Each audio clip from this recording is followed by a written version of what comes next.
లడ్డు కావాలా నాయనా? ఇంకో లడ్డు కావాలా నాయనా? ఇప్పుడు లడ్డు గురించి మాట్లాడకూడదు, సెన్సిటివ్ టాపిక్, మనకు వద్దు అది. లడ్డు కావాలా నాయనా? ఇంకో లడ్డు కావాలా నాయనా? ఇప్పుడు లడ్డు గురించి మాట్లాడకూడదు, సెన్సిటివ్ టాపిక్, మనకు వద్దు అది.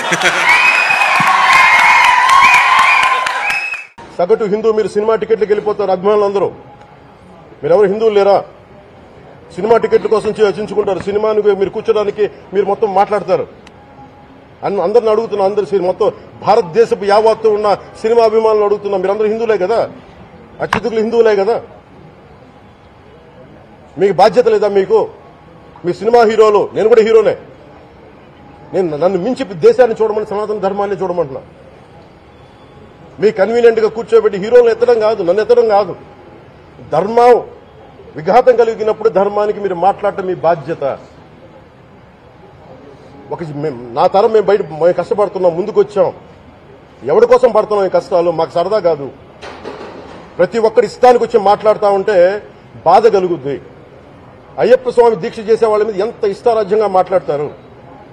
ఇదే మీరు ఎవరన్నా సరే ఇస్లాం మీద మీరు గొంతు ఎత్తగలరా? ఎందుకంటే రోడ్ల మీదకి వచ్చి కొడతారని మీకు భయం, అందుకు మీరు మాట్లాడరు. హిందువులు అంటే మెత్తని మనుషులు కదా, తోటి హిందువు కదా, మీరు ఏదైనా మాట్లాడచ్చు. మీకు నమ్మకాలు లేకపోతే మీరు ఇంట్లో కూర్చోండమ్మా. మీకు నమ్మకాలు లేకపోతే ఇంట్లోంచి బయటికి రాకండి, మమ్మల్ని ఏం అనకండి. మేము ఎలా పూజా విధానం ఎలా చేస్తాం, అలాగే ముఖ్యంగా ఫిల్మ్ ఇండస్ట్రీ కూడా నేను తెలియజేస్తా ఉన్నాం. దీని మీద మీరు మాట్లాడితే మద్దతుగా మాట్లాడండి, లేదంటే మౌనంగా కూర్చోండి. అంతేగాని మీ మాధ్యమాల ద్వారా అపహాస్యం చేస్తే మటుకు ప్రజలు మిమ్మల్ని ఎవరు క్షమించరు.